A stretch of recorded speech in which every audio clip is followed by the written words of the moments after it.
욥기 21장 7절에서 16절입니다. 어찌하여 악인이 생존하고 장수하며 세력이 강하냐? 그들의 후손이 앞에서 그들과 함께 굳게 서고 자손이 그들의 목전에서 그러하구나.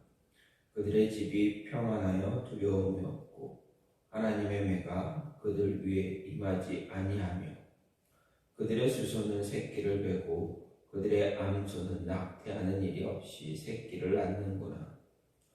그들은 아이들을 양떼같이 내보내고 그들의 자녀들은 춤추는구나.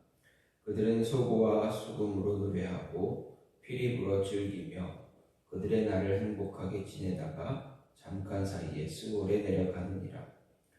그러할지라도 그들은 하나님께 말하기를 우리를 떠나소서 우리가 주의 도리 알기를 바라지 아니하나이다. 전능자가 누구이기에 우리가 섬기며 우리가 그에게 기도한들 무슨 소용이 있으랴 하는구나. 그러나 그들의 행복이 그들의 손 안에 있지 아니하니 악인의 계획은 나에게서 멀구나. 아멘. 오늘 말씀 욥기 21장 7절부터 16절입니다. 오늘 말씀은 소발의 2차 변론에 대한 욥의 답변의 연속입니다. 악인이 형통을 누리는 엄연한 현실적인 모순과 악인의 교만에 대한 이야기를 이야기하고 있습니다. 앞에서 소발은 악한 자의 일시적인 번영 후에 반드시 멸망이 있다 이야기함으로써 욥이 악한 자라는 것을 입증하려 합니다. 하지만 욥이 볼 때 소발의 주장은 수긍할 수 없는 그런 주장입니다.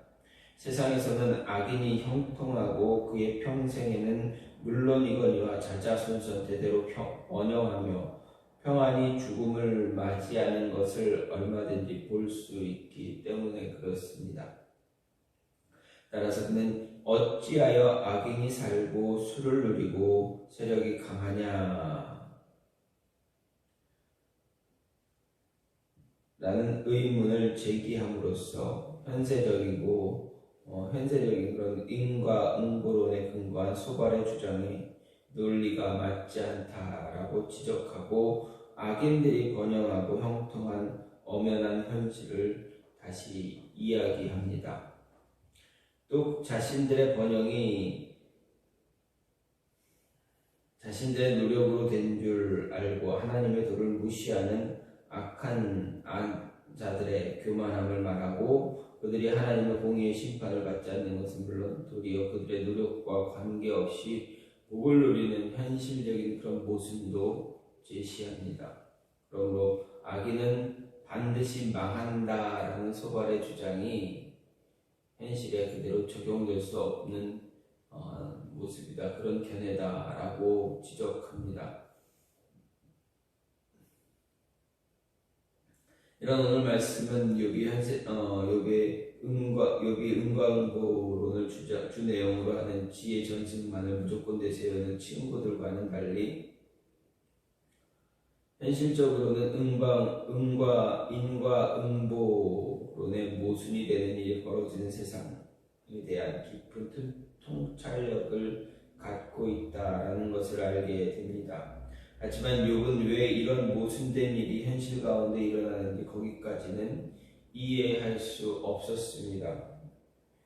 여기에 욥의 고민이 있었고 이로 말미암아 그는 하나님의 공의로우심에 대해 회의하는 듯한 말을 하는 것은 물론 자신을 고난당하게 하는 하나님을 원망함으로 친구들에게 공격의 빌미를 제공하기도 합니다.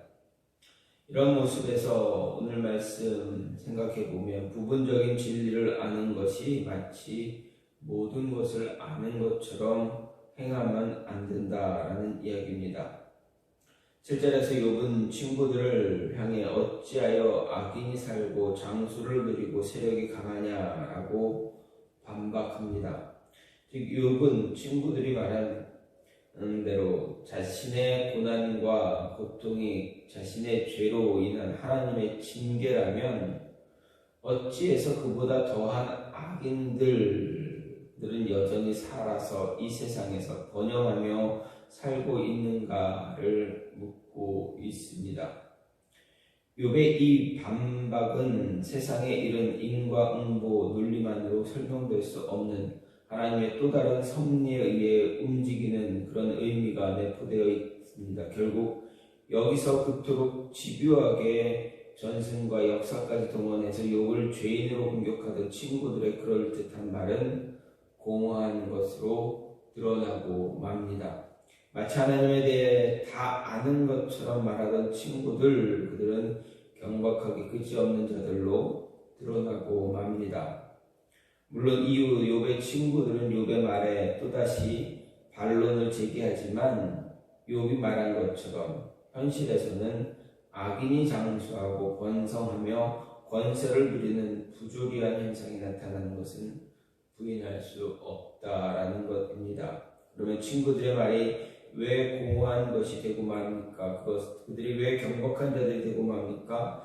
그들이 거짓을 말하였기 때문인가? 전혀 되지도 않는 말을 지어내고 욥을 공격했기 때문인가? 아닙니다. 우리가 앞에서 계속 살펴본 것처럼 욥의 친구들의 말은 그 자체로만 보면 틀린 말이 아니라 진리다라고 말할 수도 있습니다. 그리고 악인이 하나님의 심판을 당하고 의인이 복을 받는다는 것도 성경의 중심 사상 중 하나입니다. 아울러 하나님은 악인들을 세상에서 보호하시기도 하십니다. 그러나 하나님이 악인을 벌하고 의인을 복 주시는 것은 사실이지만 현실에서는 반드시 그런 것만도 아니다라는 것입니다. 하나님이 악인을 벌하고 의인을 복 주는 것이 완전히 실현되는 것은 마지막 때입니다. 즉 인과응보 원리는 궁극적으로 보면 진리이지만 현실에서는 그대로 적용할 수 없는 그런 원리인 것입니다. 세상에서는 인과응보 원리로만 설명할 수 없는 하나님의 다른 섭리가 있음을 볼 수 있게 됩니다.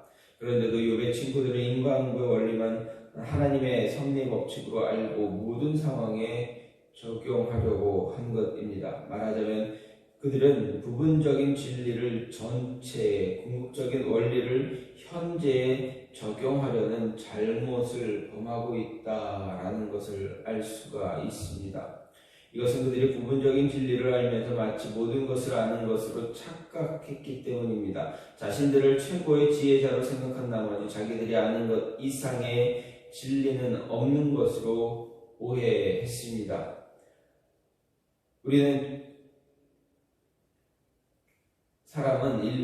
인간은 하나님에 대해 완전히 알 수가 없습니다. 따라서 하나님이 하는 일도 우리는 측량할 수, 추측하거나 어떤 잴 수가 없는 그런 모습입니다. 이에 대해서 성경은 하나님의 하시는 일의 시종을 사람으로 측량할 수 없게 하셨다라고 전도서에서도 이야기합니다. 이것은 우리가 진리를 알매 있어서 부분적일 수밖에 없다라는 것을 말합니다. 물론 우리는 하나님의 자기의 계시인 성경을 통해서 하나님과 그분의 지혜를 알 수가 있지만 성경에 기록된 것이 하나님에 대한 모든 것은 아니다라는 것입니다. 우리는 여전히 하나님에 대해서 모르는 것 투성이입니다. 유한한 우리 인간이 하나님이나 영적인 진리에 대해 아는 것은 언제나 부분적일 수밖에 없습니다. 따라서 우리는 부분적인 것만을 알면서 모든 것을 아는 것처럼 교만하게 행동해서는 안 된다라는 것을 말해줍니다. 또 부분적인 진리를 모든 부분에 다 적용하려는 것도 잘못된 것입니다. 우리는 언제나 자신의 한계를 인정하고 항상 하나님과 사람 앞에서 겸손하게 행하고 자신의 아는 것이 부분적인 것일 수밖에 없다라는 것을 알아서 그것으로 마치 모든 것을 아는 것처럼 행하지 않도록 늘 조심해야 합니다. 또 한 가지는 악인의 번영도 궁극적으로는 우리들 그리스도인들 성도를 위한 하나님의 섭리임을 알아야 합니다. 8절부터 13절을 보면 욥은 악인의 형통과 번영이라는 엄연한 현실에 대해서 말을 하고 있습니다.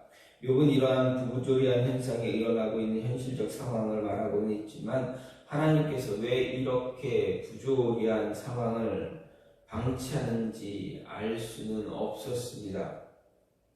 이것은 그에게 하나의 신앙적 의문이 됩니다. 그는 악인이 번영하고 자기와 같이 의로운 자들이 고난을 당하는 일을 도무지 이해할 수 없었습니다. 그래서 그에게 신앙의 회의를 가져다 주기도 합니다.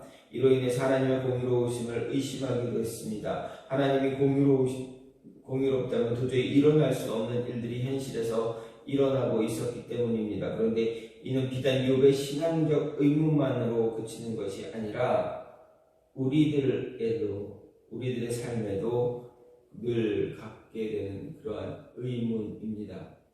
그렇다면 왜 하나님은 악인들에게도 번영과 형통을 허락하시는가 하는 것입니다. 여기엔 여러 가지 이유가 있을 수 있습니다. 우리는 그 여러 가지 이유를 다 알 수는 없지만 다만 한 가지 확실한 것은 악인의 번영과 형통도 궁극적으로 보면 우리의 유익함을 위한 것이다라는 사실입니다. 하나님은 선하신 분이고 세상을 자신의 뜻에 따라 움직여 가시되 특별히 자신의 백성들을 중심으로 움직여 가고 계십니다. 즉 하나님의 섭리의 중심에는 우리들이 그리스도인 성도들이 늘 있다라는 것입니다. 그래서 악인의 번영이나 형통이 성도에게는 잠시 고통을 주기도 하지만 궁극적으로는 우리들에게 유익이 되는 것입니다. 과거 야곱의 자손들은 애굽에서 종살이를 했습니다. 반면 애굽은 크게 번성했습니다. 이것이 하나님이 애굽을 사랑하고 이스라엘을 미워하신 까닭이다 말할 수 있는가? 그렇지 않습니다. 하나님이 애굽을 번성하게 하고 이스라엘 자손으로 하여 그 아래 종살이하게 하신 것은 이스라엘 자손들로 하여금 종살이로 공고함을 겪긴 했지만 그래도 애굽의 풍요로움 속에서 안정적으로 생활함으로 하나의 민족으로 발전할 수 있도록 하기 위한 것이었습니다. 그런가 하면 하나님이 이스라엘 자손들이 자신에게 범죄했을 때 아수르나 바벨론과 같은 이방 민족을 강하게 해서 이스라엘을 징계하기도 했습니다. 이건 역시 하나님이 아수르나 바벨론을 사랑하고 이스라엘을 미워해서가 아니다라는 것입니다. 악하기로 하면 아수르나 바벨론이 더 악했습니다. 그럼에도 불구하고 그들을 강하게 해서 이스라엘을 치게 한 것은 이스라엘 자손들로 자기들의 잘못을 깨닫고 회개함으로 결국 그들로 하나님의 복을 받게 하기 위한 것이었다라는 것입니다. 결국 아수르와 바벨론은 사라졌지만 이스라엘은 아직도 지속되고 있습니다. 이런 사실이 보여주듯이 악인들의 번영과 형통 그리고 그로 인한 성도들의 고통의 이면에는 궁극적으로 성도들의 유익을 위한 하나님의 섭리가 있다라는 것입니다. 따라서 악인의 번영, 형통을 볼 때 신앙의 회의에 빠질 것이 아니라 우리의 유익을 위한 하나님의 섭리가 있음을 알고 깨닫고 감사할 줄 알아야 합니다. 아울러 악인의 번영과 형통이 성도들에게 고통을 안겨주고 있다면 자신에게 허물이 있는지 아닌지 자기를 돌보는 성숙한 신앙의 모습을 가져야 하겠다라는 것입니다. 오늘 말씀은 악인의 형통이 모두 그들을 위한 것이 아니라 어찌 보면 우리를 위한 하나님의 섭리의 모습임을 깨닫게 해줍니다. 그래서 우리는 그들의 형통을 보며 부러워하는 것이 아니라 우리를 위한 하나님의 또 다른 은혜가 무엇인가를 기대할 수 있어야 합니다. 또한 작은 것을 알면서 하나의 일부분을 보고 그 일부분을 알면서 전체를 아는 것처럼 말하거나 그렇게 행동해서는 안 된다라는 것입니다. 부분적으로 하나님을 부분적으로 알면서 모든 것을 아는 것처럼, 그래서 사람들을